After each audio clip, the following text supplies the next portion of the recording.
여러분 안녕하십니까, 진성호입니다.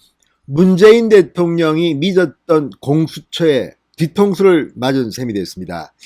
자, 조희연 서울시 교육감, 이제 내년 6월이면 또 교육감 선거가 있을 텐데 정치 생명이 끝난 것으로 보입니다. 자, 공수처가 1호 사건으로 조희연 서울시 교육감의 이 부정 채용 의혹을 다뤘을 때 진보 좌파는 상당히 충격을 받은 모습이었습니다. 그래도 설마 조희연을 잡아넣겠나 이런 생각을 했을지도 모르겠습니다. 잡아넣으라는 윤석열은 놔두고 지금 조희연을 잡아넣느냐 이런 비판들이 나왔습니다. 그러나 현실은 냉혹했습니다. 문재인 정권은 끝나갑니다. 그리고 공수처 지금 마땅히 뚜렷한 결과도 내지 못하고 있습니다.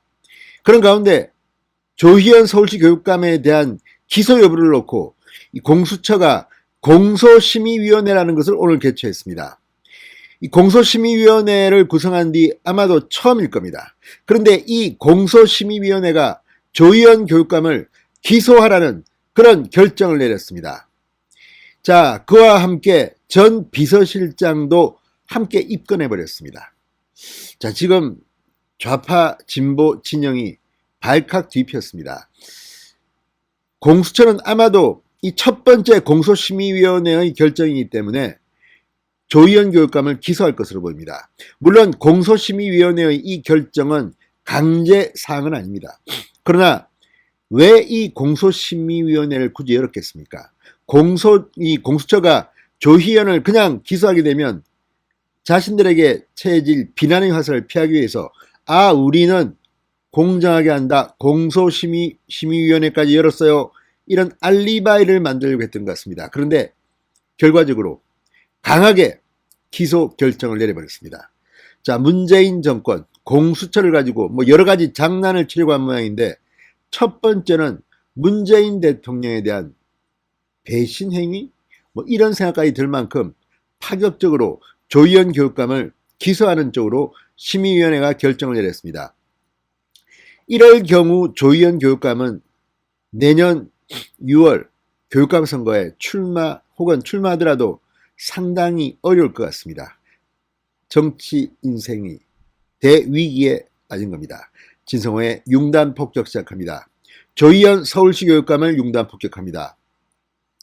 방송에 앞서 아직 진성호 방송에 구독자가 아니신 분들은 붉은색 구독 버튼 눌러주십시오. 더 좋은 방송으로 보답하겠습니다. 자, 오늘 오전 10시부터 오후 3시까지 공소심의위원회는 심의를 진행했습니다. 그 결과 이 사건 관련자의 주요 피의 사실에 관해 기소 의견으로 심의 의결했다고 밝혔습니다.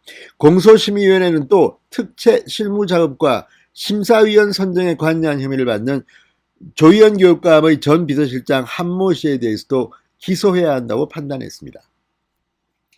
자, 공수처의 공소심의위원회가 이런 충격적인 결정을 함에 따라 조희연 서울시 교육감은 해직교사 특혜 채용 혐의에 따라 기소될 것으로 보입니다. 재판에 넘겨지게 되면 구속 가능성도 점쳐지고 있습니다. 자, 조희연 교육감 2018년 이 전교조 출신 등 해직교사 5명을 특별 채용하도록 지시하면서 이에 반대하는 부교육감과 교육정책국장 등을 업무에서 배제하고 측근인 비서실장이 심사위원 선정에 부당하게 관여하도록 한 혐의, 직권남용 국가공무원법 위반 혐의를 받고 있습니다. 설마 조희연을 공수처가 기소해 이런 생각을 했던 많은 저쪽 진영 인사들은 지금 충격에 빠진 모습입니다. 자, 공수처 공소심의위원회, 이 검찰의 수사심의위원회와 유사한 성격의 기구입니다. 위원장을 포함해 변호사 9명, 법학자 2명, 모두 11명의 외부위원으로 구성됐습니다. 자, 사회적 이목이 쏠리는 사건에 대해서 수사를 계속할지 여부, 기소할지 여부 등을 자문하는 그런 기구입니다. 이 위원회 조직이 첫 번째 가동됐는데 조희연을 기소하라는 결정을 함에 따라 지금 문재인 정권은 상당히 충격에 빠진 모습입니다. 이날 공소심의위원회는 수사팀으로부터 수사 결과에 대한 종합보고를 청취하고 위원들과 수사팀 간 질의응답 시간을 가졌습니다. 공수처 관계자는 수사팀은 수사 결과 요약 자료는 물론 수사 과정에서 조 교육감 측이 제출한 사실관계 및 법리 문제에 관한 변호인 의견서를 제공해 객관적이고 공정한 판단을 내릴 수 있도록 했다고 말했습니다. 공소심의위 심의 결과는 공수처 규정상 존중해야 한다고 규정되어 있습니다. 강제조항은 아닙니다. 그런데 이날 공소심의위원회 의견이 공수처가 조교육감 등에 대한 최종 처분을 결정하는데 아마도 상당한 영향을 미칠 것으로 보는 이유가 여기에 대한 부담을 덜기 위해서 객관적인 심의위원회에 맡겼다는 이유입니다. 자, 공소처 이 결정이 나자 공소심의위원회 개최에 대해서 조희연 교육감 측은 지금 거의 멘붕 상태에 빠진 것 같습니다. 공정하지 못하다며 반발하고 있습니다.